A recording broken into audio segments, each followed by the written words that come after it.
So you've got a big dream, a big plan, a big goal, something that you want to change in the world. Maybe it's climate change or mass incarceration.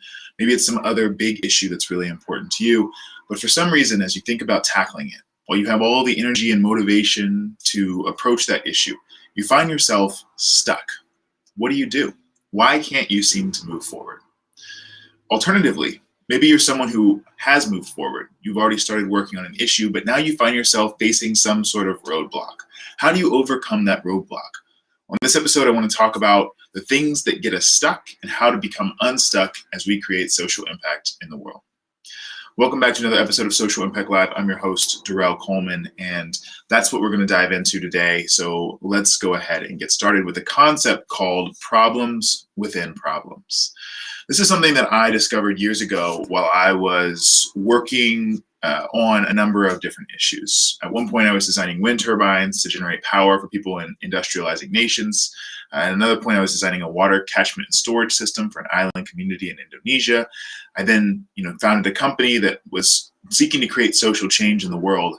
And as I was doing that, as the level of challenge that I was working on increased in complexity, I came up with this concept. I learned about this thing called problems within problems. So let me break it down for you. Problems within problems describes a situation where, as you go to solve one problem, a big problem of any sort, you inevitably encounter tons of smaller problems along the way. These smaller problems are the things that typically trip us up. And the reason that they trip us up is because we've spent so long thinking about how we might overcome the big problem that we have ideas and we have energy for that. But when we encounter these small problems along the way, they tend to slow us down because in a lot of ways, they're unexpected. So, a simple example might be you decide you're going to fix the sink in your kitchen, right? Your kitchen has a leak and you need to replace a small segment of pipe.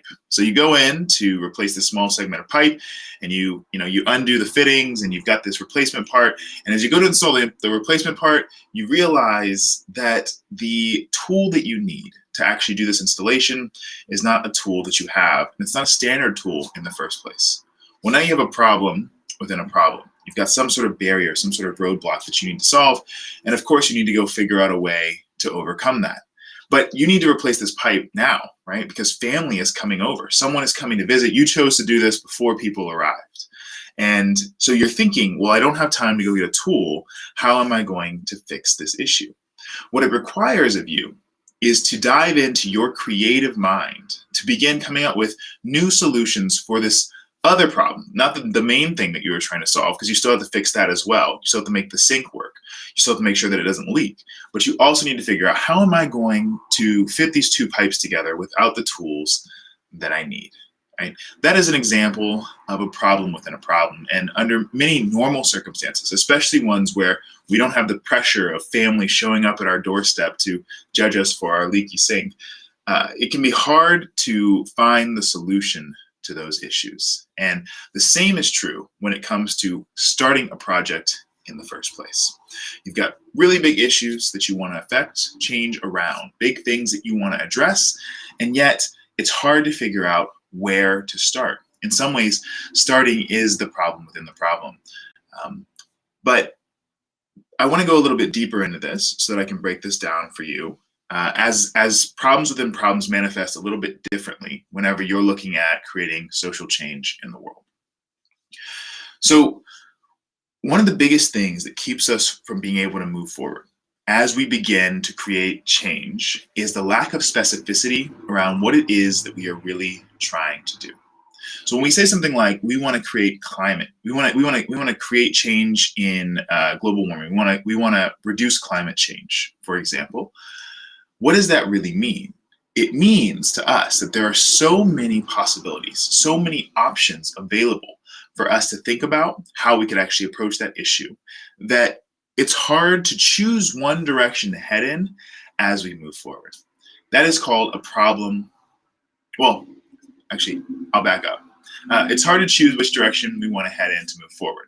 And so if we actually want to make progress in that situation, rather than seeing that as a problem within a problem, we actually want to define what are the problems within that broader issue, within that broader problem itself. So if I think about it, you can think about it as a funnel of sorts. So at the very top, you have climate change, okay? You can think of that as the global issue that we are facing. One level below that, though, you want to think about what is a regional problem, right? This is a regional problem within the problem. What's a regional issue that is related to climate change that might be a little bit more specific than climate change itself, which is really an outcome or an effect that's been created by other smaller things that have built up on top of them. So an example of a regional problem that is related to climate change is United States emissions, okay? So that shrinks our problem down. I can think about how to affect climate change, but it's a little bit easier for me to think about how to affect US emissions, right? I can start to think, what are the things that create US emissions? Well, I know that there are trucks moving across the country. I know that we have trains and we have planes and we've got all these cars on the road. And I know that we've got fertilizers that we're producing. We've got all these materials, these chemicals that we're creating, right? And that in and of itself gives us things that we can begin to see, okay, well, I could begin to affect change around that issue. But if we want to take it even one step further, if we want to make it even more actionable as we face this roadblock of getting started on a project, we can take it down to the local level. So what's something that affects 1 to 3 people where an individual person has the ability to address it? Maybe it's something like recycling, right? Rates of recycling. We know that when things are recycled, or at least we know that they should be. When things are recycled versus when things are thrown into the garbage, that has an impact downstream on the overall emissions that we emit as a country, right? And the way that funnel works is, let's imagine that I was able to increase the rate of recycling for individual people, right? That's a smaller challenge. If I can then think about that in the context of US emissions, right? Well, that has an effect on overall US emissions, right? The rate of people recycling in general across the country.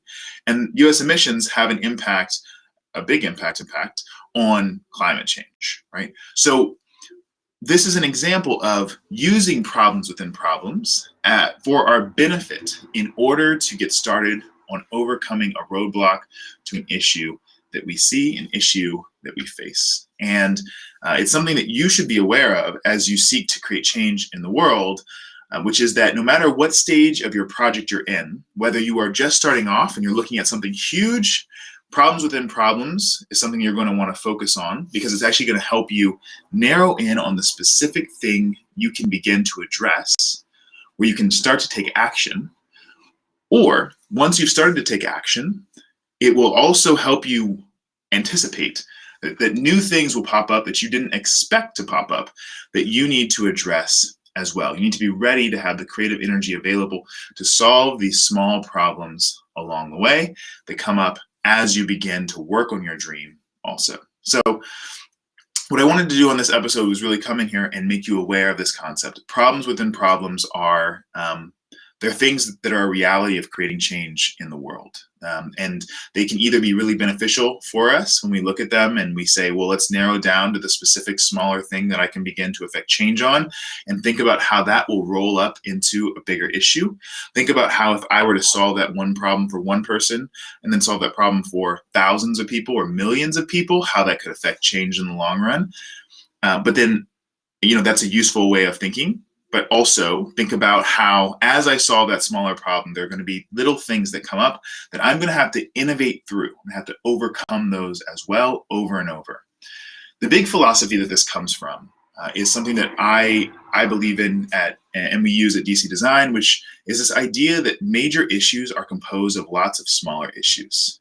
There are discrete parts, discrete components to the big challenges that we see. Climate change is not some giant, amorphous, uncontrollable thing. Climate change is contributed to by a whole bunch of different sources, right, that are flowing into it. Mass incarceration is not the result of one thing. There's no silver bullet, unfortunately, to solve these problems. There are tons of little problems associated with mass incarceration that lead to the downstream effect of having millions and millions and millions of mostly Black and Latino, mostly Black men incarcerated in our jails and prisons in the United States of America. There are smaller problems within problems that are more impactful, more impactful on the final outcome if we're able to address them. So it's not saying that some things aren't more important than others to address, but it is saying that there's not one single source for most of the issues that we face. And whenever we feel stuck, when we feel like we can't move forward in addressing those, we don't know where to start, we don't know what we need to get focused on to begin with, usually it means we haven't zoomed in far enough to recognize which problem within the problem are we going to tackle first. Or it means that once we've gotten started, we've gotten stuck at some sort of problem that we didn't expect to appear or expect to occur, and we need to take a moment to think about that so we can overcome that as well. Right? So that is what I have for you today. It's problems within problems. If this was useful for you, helpful, or illuminating in any way, I'd love to hear a comment from you just to know, yeah, that was really helpful, or here's a problem within a problem that I've seen, or here's where I'm stuck still as I try to create change in the world. I'll be back tomorrow with another episode of Social Impact Live. And if this video was helpful for you, go ahead and hit that like button, which is really helpful for making sure that others can see